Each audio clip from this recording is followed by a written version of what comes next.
بعد رفض محكمة النقض طعن مرتضى منصور بالحبس شهر وانه بدأ في تنفيذ العقوبة، تبادر للأذهان السؤال عن الحكم اللي كان صادر قبل كده بحبسه سنة مع إيقاف التنفيذ، وكانت في دعوة مقامة أيضا من الكابتن محمود الخطيب. والسؤال كان يا ترى هل طيب هينفذ العقوبة ديت ولا مش هينفذها؟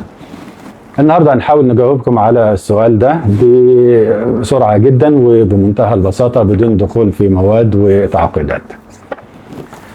القانون يا حضرات بيقول انه يجوز للمحكمة في حالة صدور حكم بالحبس مدة لا تزيد عن سنة او بالغرامة ان المحكمة في نفس الحكم تأمر بإيقاف تنفيذ العقوبة، وذلك في حالات انها رأت من اخلاق المحكوم عليه ومن ماضيه ما يدعو الى ذلك، انه هو راجل حسن السير والسلوك زي ما بنقول، او رأت انه طاعن في السن وما يتحملش السجن وكده وان دي السبقة الاولى ليه بتأمر بايقاف التنفيذ، او رأت من الظروف اللي تمت فيها او ملابسات الجريمة ان ما يدعو الى ذلك، كأنه كانت زلة لسان في وقت غضب او كده، تأمر المحكمة بإيقاف التنفيذ. واذا شافت يعني انها كانت غلطة وان المحكوم لن يعود الى فعل ذلك فبتأمر بإيقاف التنفيذ. ولازم المحكمة تبين في حيثيات الحكم بتاعه وفي الاسباب اللي دعتها لامر بايقاف التنفيذ، وده اللي اخذت به المحكمة في الحكم بايقاف تنفيذ حبس مرتضى منصور سنة في الدعوة اللي اقيمت من قبل الكابتن محمود الخطيب ضده. كان في دعوتين مش دعوة واحدة، دعوة اخذ فيها سنة مع ايقاف التنفيذ، والدعوة اللي بينفذ فيها دلوقتي اللي محكمة الاستئناف ايدت الحكم فيها، عدلته وخلته شهر مع التنفيذ، شهر حبس. المحكمة لما بتأمر بإيقاف التنفيذ ممكن تأمر بإيقاف التنفيذ، ممكن الحكم صدر زي ما صدر مرتضى منصور بالحبس والغرامة الاثنين، وفي تعويض كمان مدني على سبيل التعويض المؤقت للكابتن محمود الخطيب.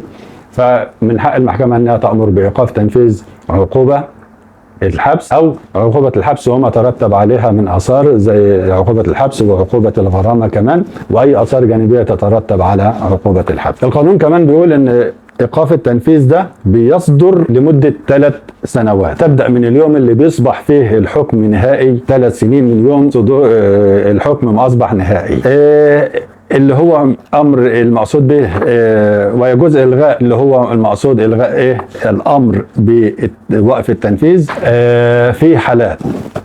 اولا اذا صدر ضد المحكوم عليه في خلال هذه المدة اللي هي ال3 سنين اللي قلنا عنها حكم بالحبس اكتر من شهر، وناخد بالنا من النقطه دي، حكم اكتر من شهر عن فعل ارتكبه قبل الامر بالايقاف او بعده، يعني الامر بالايقاف في السنه دي، الحكم بالحبس ثاني الشهر اللي اخده مرتضى منصور ان كان قبل او بعد القضيه ديت هننظر فيه، يعني حتى لو قبل بيتحكم بيه، بس قلنا الشرط انه يكون الحكم اكتر من شهر. هو في الدعوه الثانيه اخذ شهر فقط، ففي الحاله ديت لا ينطبق ان هو يامره المحكمه تامر بايقاف او بالغاء امر ايقاف التنفيذ وهو ينفذ الاثنين. في الحاله دي هينفذ الشهر فقط، وامر الايقاف بالتنفيذ في السنه هيفضل ساري.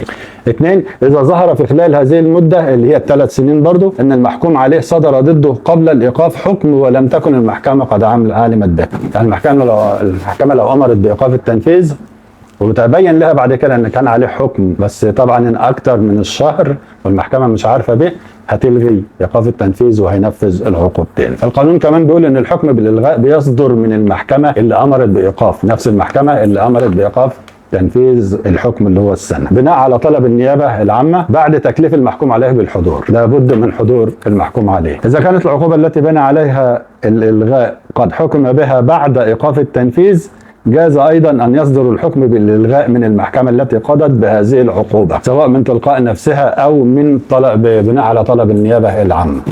يعني القضيه الثانيه اللي جت اللي هيتحكم فيها اكتر من شهر، المحكمه اللي بتحكم بالالغاء ده بالحكم ده من حقها هي كمان انها تلغي الايقاف، وان المتهم في الحاله ديت هينفذ العقوبتين، السنه مع الايقاف والحكم الثاني اللي هو هيكون اكتر من سنه. وبيترتب على الالغاء تنفيذ العقوبه المحكوم بها زي ما قلنا وجميع العقوبات التبعيه والاثار الجنائيه التي تكون اوقفت.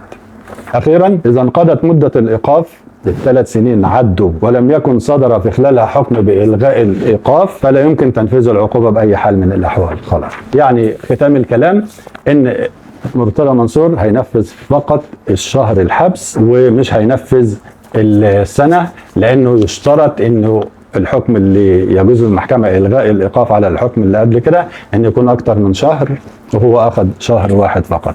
لكن بتظل نقطة تانية، الحكم اللي اتلغى الحكم اللي اتوقف تنفيذه اللي هو السنة هيفضل معلق 3 سنين. في حال رفعت أي دعوة تانية ضد مرتضى منصور وأخذ فيها حكم أكتر من شهر، فيجوز للمحكمة في الحالة دي، المحكمة الأولى أو المحكمة اللي بتنظر الدعوة الحالية اللي هتبقى بعد كده، إنها تأمر بإلغاء وقف التنفيذ وهينفذ الحكم السنة مع الحكم الجديد اللي أكتر من شهر، إن كان شهرين ولا 6 ولا زي ما يكون، ينفذ العقوبتين الاثنين. حاولت أوضح الموضوع باختصار بدون الدخول في نصوص مواد والمادة كذا والمادة كذا علشان نقف على معلومة صحيحة. أشوفكم في فيديو تاني إن شاء الله. السلام عليكم.